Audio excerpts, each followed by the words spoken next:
Salut. Alors aujourd'hui, j'ai décidé de ne pas faire une vidéo en langue étrangère, ni en anglais, ni en allemand, ni en polonais. Je me suis dit pourquoi pas, je vais parler d'un sujet qui me tient à cœur comme d'habitude, mais en français. Et pour l'occasion, j'ai mis un truc comme ça qui, j'espère, ne me fait pas ressembler à une sorte de Madame Irma. J'en mets jamais d'habitude. Et aussi, ce t-shirt. Oui, parce que je vais parler de Taylor Swift, entre autres. Voilà. L'excitation passée, je peux faire l'introduction. En fait, aujourd'hui, j'aimerais beaucoup parler de quelque chose que j'ai remarqué et qui me gêne un peu. En fait, j'ai déjà entendu deux personnes parler de ça. Et c'est très intéressant. Il y a des chanteurs, après ça peut être aussi des acteurs, des personnes publiques, etc. Mais là ça concerne plus des chanteurs, du moins de ce que moi j'ai remarqué. On en veut à des personnes, donc à des chanteurs en l'occurrence, de traiter de sujets qui, entre guillemets, ne les concernent pas. Donc si on prend l'exemple de Taylor Swift, on lui reproche en fait, surtout dans une de ses chansons, qui s'appelle comment déjà ? You Need to Calm Down, où en fait elle traite de la question de l'homosexualité, des personnes trans, de la communauté LGBT et voilà tout cet univers là pour les défendre en fait, pour dire que ce sont des personnes comme vous et moi, qu'il n'y a rien de bizarre et voilà qu'il faut les laisser tranquilles, arrêter de s'acharner parfois, de les laisser vivre s'ils veulent se marier, s'ils veulent avoir des bébés, s'ils veulent faire ce qu'ils veulent tant qu'ils voilà, ils ne font pas du mal à quelqu'un d'autre, il n'y a absolument aucun souci avec ça.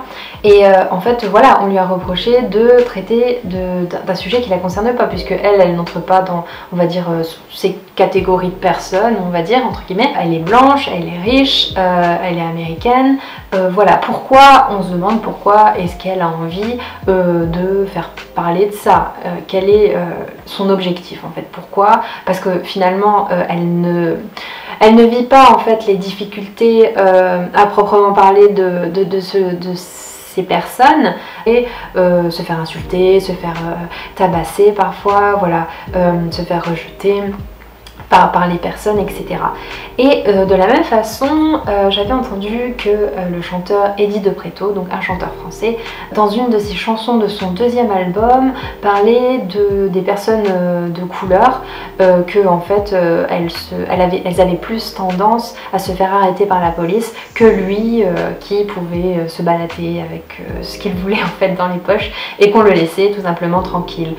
Donc là pareil, c'est une personne blanche et donc elle ne peut pas vraiment être dans la peau de ce genre de personnes qui sont vraiment victimes voilà, de certaines choses injustes. Et donc pareil, on lui a dit mais pourquoi toi tu parles de ça, qui es-tu en fait pour prendre position à ce niveau-là vu que t'es pas concerné. Ce genre de discours ça me gêne parce que c'est pas parce que tu ne rencontres pas un problème directement que tu te sens pas, que t'es pas sensibilisé, que ça te touche pas et que t'aies pas envie de défendre une cause. Pour moi c'est important que si tu as la possibilité et la visibilité pour le faire, pourquoi s'en priver? Pardon, j'arrive pas. Donc voilà, je ne sais pas quel est votre avis là-dessus.